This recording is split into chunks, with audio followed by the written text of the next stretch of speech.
So hello everyone. आज हम start करने जा रहे हैं आपका टॉपिक फंक्शन, जो कि आपका चैप्टर सेकंड है, क्लास 11th मैथमेटिक्स। देखिए क्या होता है फंक्शन। हमने इससे पहले पढ़ा था रिलेशन के बारे में। और रिलेशन क्या होता था, कार्टेशियन प्रोडक्ट के कुछ एलिमेंट को जब हम लेते थे किसी एक तरीके से, किसी एक स्पेशल डिफाइंड चीज़ से, तो उसको बोलते थे रिलेशन। यानी कि कार्टेशियन प्रोडक्ट के कुछ पेयर्स ही रिलेशन कहलाते थे, है ना। अब यहाँ पर है आज का फंक्शन, आपका है आज फंक्शन। तो फंक्शन क्या चीज़ होता है देखिए।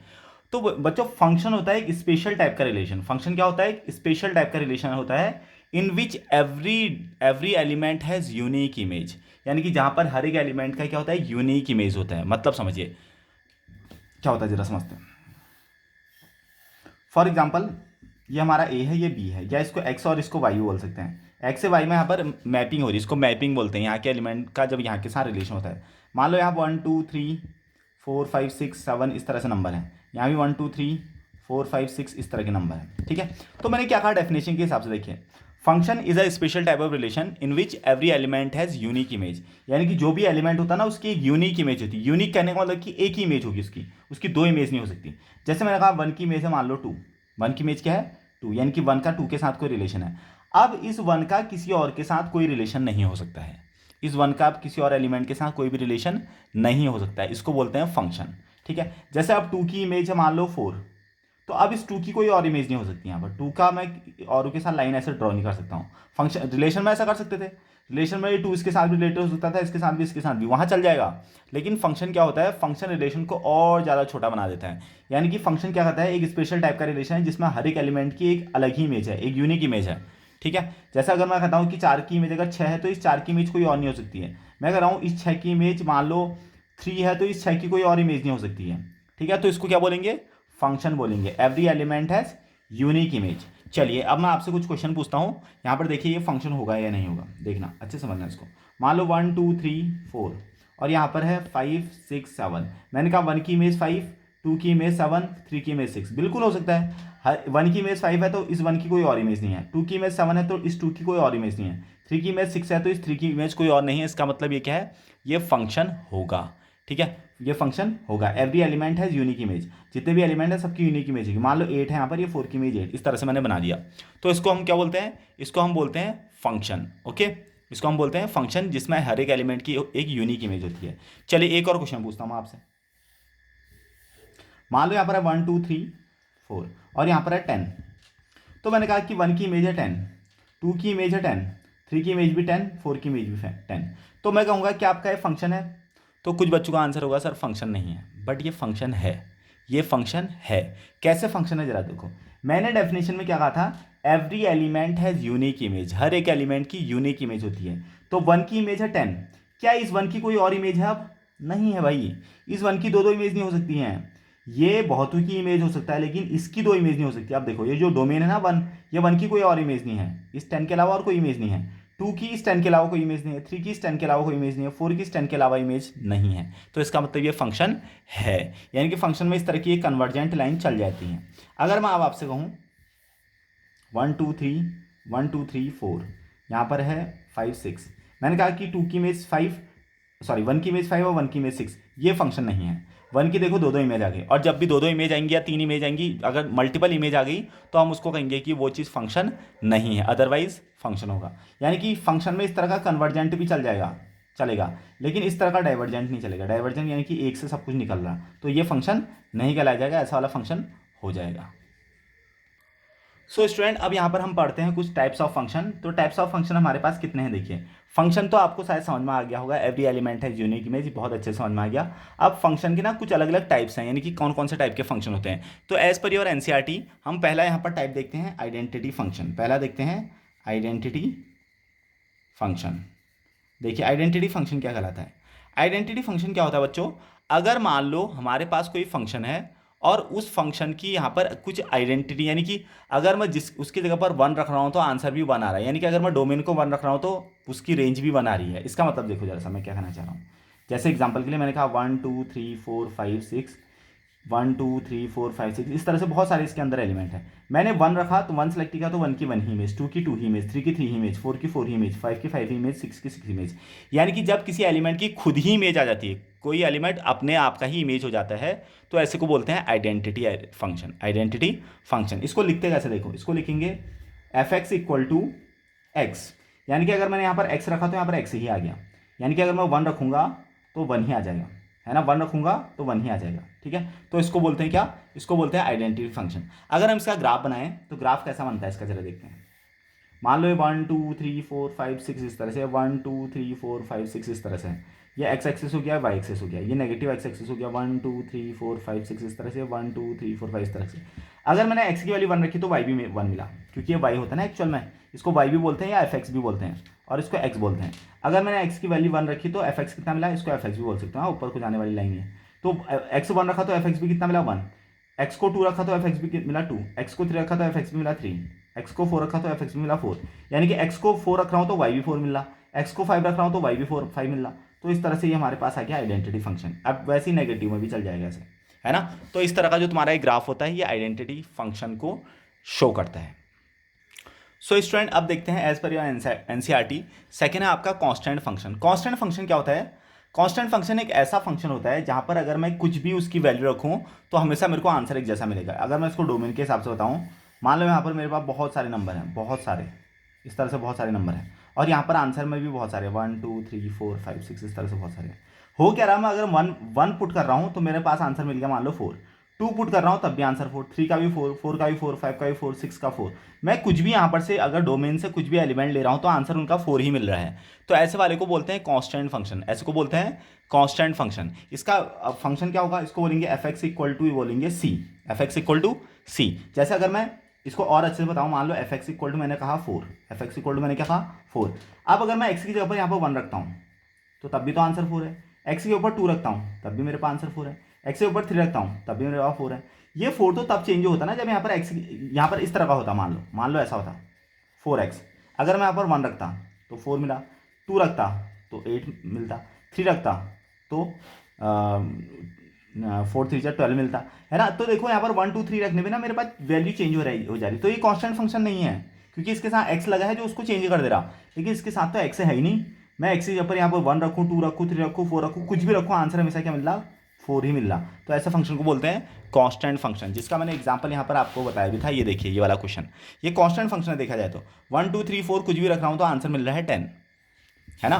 तो एक कांस्टेंट फंक्शन होगा। अब देखते हैं चलो इसका ग्राफ कैसा आएगा। इसका ग्राफ क्या कहता है, देखिए ये एक्स एक्सिस हो गया, ये वाई एक्सिस हो गया। अब अगर मान लो इसका ग्राफ आता है ऐसा, पहले मैंने ग्राफ ही ड्रॉ कर लिया, चलो देखो कैसे ग्राफ, 0 रखा मैंने एक्स की वैल्यू तो आंसर मिला इतना, मान लो ये है आपका 4 ही मान लेते हैं, 4 है इसकी वैल्यू, ठीक है 4 है, वाई की वैल्यू 4 है। 1 रखा तब भी 4, 2 रखा तब भी 4, 3 रखा तब भी 4, 4 रखा तब भी 4, 1 रखा तब -1 रखा तब भी 4, यानी कि हर वैल्यू में मुझे क्या मिल रही है, आंसर मिल रहा है 4 ही मिल रहा है। तो ये आपका जो ग्राफ होता है ये होता है कांस्टेंट फंक्शन का ग्राफ। आई होप आपको समझ में आ चुका होगा। सो स्टूडेंट अब देखते हैं मॉड्यूलस फंक्शन। देखिए मॉड्यूलस फंक्शन आपका बहुत इंपॉर्टेंट फंक्शन है, इसको अच्छे से समझेंगे। देखिए मॉड्यूलस फंक्शन आपका क्या होता है, मॉड्यूलस फंक्शन को अगर मैं आपको बताऊं तो इस तरह से उसको लिखा जाता है, f x equal to modulus x, f x equal to modulus x. अब ये चीज़ क्या होता है, मॉड्यूलस को इस तरह से शो करते हैं, दो लाइन के बीच में इस तरह से एक्स को शो करते हैं। ये एक्स के अंदर और कुछ और भी हो सकता है, x+1 x+2 x-2 x-3 कुछ भी हो सकता है, इसको मॉड्यूलस फंक्शन ही कहा जाएगा। तो मॉड्यूलस फंक्शन कैसा ग्राफ देता है पहले मैं आपको उसको बताता हूँ, फिर समझाता हूँ इसको अच्छे से।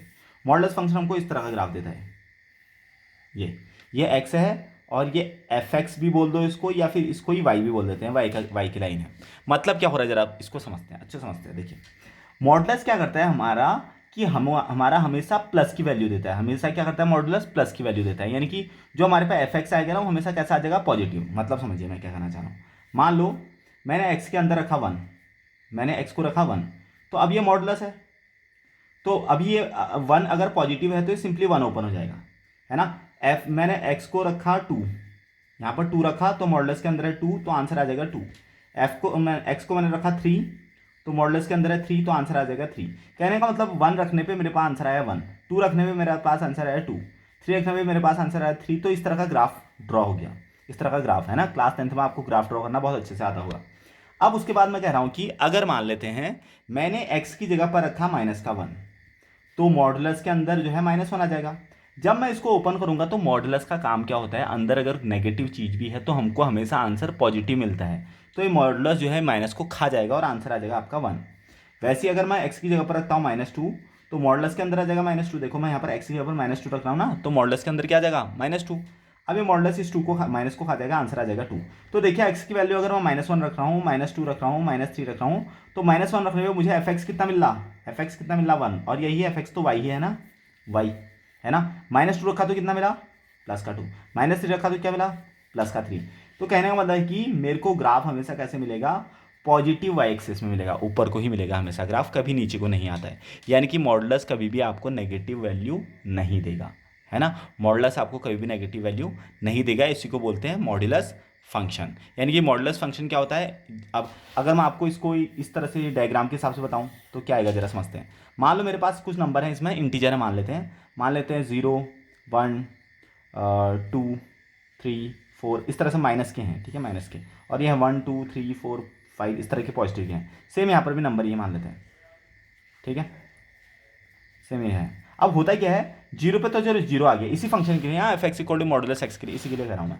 अब एक्स की जगह पर मैंने 1 रखा तो आंसर मिला 1, 2 रखा तो आंसर मिला 2, 3 रखा तो आंसर मिला 3, 4 रखा तो 4, 5 रखा तो 5। लेकिन अगर मैं -1 रख रहा हूँ तो आंसर क्या आ रहा है 1, -2 रख रहा हूँ तो आंसर क्या आ रहा है 2, -3 रख रहा हूँ तो आंसर क्या आ रहा है 3, -4 रख रहा हूँ तो आंसर क्या आ रहा है 4। तो ये जो नेगेटिव वाले हैं ना, ये कभी भी इमेज आती नहीं है, कि वाई की वैल्यू कभी नेगेटिव होती ही नहीं है, वाई की वैल्यू कभी नेगेटिव होती नहीं है। हमेशा जो हमको वाई मिलेगा, जो वाई मिलेगा ये, वो वाई हमेशा पॉजिटिव ही मिलेगा मॉडुलस फंक्शन में, है ना। तो ये होता है मॉडुलस फंक्शन।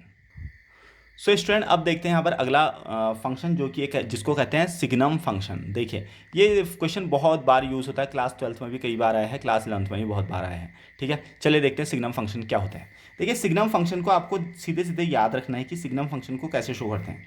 देखिए यहाँ पर है -1 if x is greater than 0, ठीक है, 0 if x equal to 0, 1 if x is greater than is x is less than 0, sorry ये +1 मान लेते हैं, इसको -1 मान लेते हैं, ठीक है। तो देखो क्या कर रहा हूँ, अगर x 0 से बड़ा है तो आंसर आ गया 1, अगर x 0 के बराबर है तो आंसर आ गया 0, और x अगर 0 से छोटा है तो आंसर आ गया आपका -1। तो अभी तो ये कुछ समझ में नहीं आ रहा होगा कि मैंने लिखा क्या है। चलिए देखते हैं, इसको ग्राफ बना के देखते हैं, ठीक है, फिर आपके समझ में आ जाएगा। चलिए देखते हैं क्या कहता है ग्राफ। देखिए ये आपका x एक्सिस और ये आपका y एक्सिस, मान लेते हैं ये आपका है 1 और ये आपका -1, ओके। और यहाँ पर ये 1 2 3 4 5 6 इस तरह से सब कुछ है, -1 -2 -2 इस तरह से। अब देखो हो क्या रहा है, जब अगर मैं x, पहले वाले को देखते हैं, अगर मैं x की वैल्यू को 0 से बड़ा रखता हूँ, 0 भी नहीं 0 से बड़ा रखता हूँ, तो 0 से बड़ा तो थोड़ा सा 0.1 भी हो जाएगा। तो जैसे मैं 0 से बड़ा रखता हूँ, मान लो मैंने इतना रखा, तो आंसर सीधे मुझे क्या मिल रहा है 1 मिल रहा है, तो आंसर मिला मुझे 1। मैंने x को अगर 1 रखा, क्योंकि 0 से बड़ा तो कुछ भी हो सकता है ना, 0 से बड़ा 1 2 3 4 कुछ भी हो सकता है, तो मैंने 1 रखा तब भी आंसर क्या मिल रहा है 1। अगर मैंने 2 रखा तो आंसर मुझे मिल रहा है फिर भी 1। देखो ना, हमेशा x को मैं कुछ भी रखूँ तो आंसर क्या मिल रहा, आंसर मतलब ये क्या चीज़ है, ये एक्चुअल में एफ एक्स है, मतलब कि एक्चुअल में y है, ये x है जिसको मैं यहाँ रख रहा हूँ, और जो ये 1 दिया है ये एक्चुअल में y है, ये क्या है y, इसको एफ एक्स भी बोलते हैं, है ना। ये हमारे पास y है, तो y क्या मिला मुझे 1। अगर मैं 3 रख रहा हूँ तो तब भी मुझे आंसर क्या मिल रहा 1। यानी कि x को मैं कितना भी बड़ा रखते जाऊँ, आंसर मेरे पास 1 1 1 1 1 आ रहा। अब मैं पूरी लाइन ज्वाइन करूँगा तो मेरे पास ये आंसर आ गया पहला। लेकिन जैसे मैंने 0 रखा, और यहाँ पर ये इस तरह से गोल होता है, गोल, ठीक है, सर्कल होता है, खाली एनसीईआरटी में अच्छे से देख लेना आप लोग, खाली सर्कल होता है, ऐसा पूरा भरा हुआ नहीं होता है। लेकिन जैसे ही मैंने x को 0 रखा तो आंसर आ गया 0, आंसर आ गया 0, ये आंसर 0 आ गया। लेकिन अब जैसे ही मैंने x को 0 से छोटा रखा, x को 0 से छोटा रखा, तो आंसर सीधे मुझे मिला -1। तो यहाँ पर ये इस तरह से गोल होगा, जैसे मैं x से छोटा रखूँगा तो मुझे आंसर मिलेगा -1। 1 रखा, -1 रखा तो तब भी आंसर -1, माइनस का 2 रखा x को तब भी आंसर -1, 3 रखा तो तब भी -1, 4 रखा -1, तो हमेशा हर पॉइंट पे -1 मिल रहा। अब सबको ज्वाइन कर देंगे, तो ये जो ग्राफ होता है, ये ग्राफ ही होता है सिग्नम फंक्शन का, सिग्नम फंक्शन का, ओके। चले बच्चों, इस क्वेश्चन को जरा हम डोमेन रेंज के हिसाब से बताते हैं, जैसे कि मैं वहाँ पर हर क्वेश्चन में आपको बता रहा था। मान लेते हैं ये आपका एक डोमेन है और ये आपका कोडोमेन है, ओके। ये आपका डोमेन और कोडोमेन है। इस डोमेन के अंदर मान लो 0 1 2 3 -1 -2 -3 -4 इस तरह से हैं, 1 2 3 पॉइंट में भी हो सकते हैं, हाँ पॉइंट में भी हो सकते हैं, कोई दिक्कत नहीं है। ऐसे यहाँ पर 1 2 3 4 5 इस तरह से -1 -2 -3 -4 इस तरह से हैं, ठीक है। तो हो क्या रहा जरा समझो, अगर मैं यहाँ पर 1 रखता हूँ, x के ऊपर ये x है और ये एक्चुअल में एफ एक्स है, या इसी को y भी बोलते हैं, ठीक है। अगर मैं 1 रख रहा हूँ तो 1 का आंसर मिला मुझे 1। देखो x की वैल्यू मैंने 1 रखी तो आंसर कितना मिला y 1। x को अगर मैं 2 रखता हूँ तब भी आंसर मिला 1, 3 रखता हूँ तब भी 1, 4 रखता हूँ तब भी 1, 5 रखता हूँ तब भी 1। यानी कि जितने भी हमारे 0 से बड़े नंबर हैं सबके लिए आंसर क्या है 1, और 0 पे आंसर आ जा रहा है 0। फिर माइनस, जितने भी हमारे माइनस के हैं सबका आंसर क्या आ जा रहा है -1, सबका आंसर क्या रहा -1। तो ये एक्चुअल में क्या होता है signum function, signum function. Okay, so लगभग बेसिक में आपका जितना इंपॉर्टेंट था इस एक्सरसाइज के लिए वो मैंने सब कुछ बता दिया है। Thank you very much.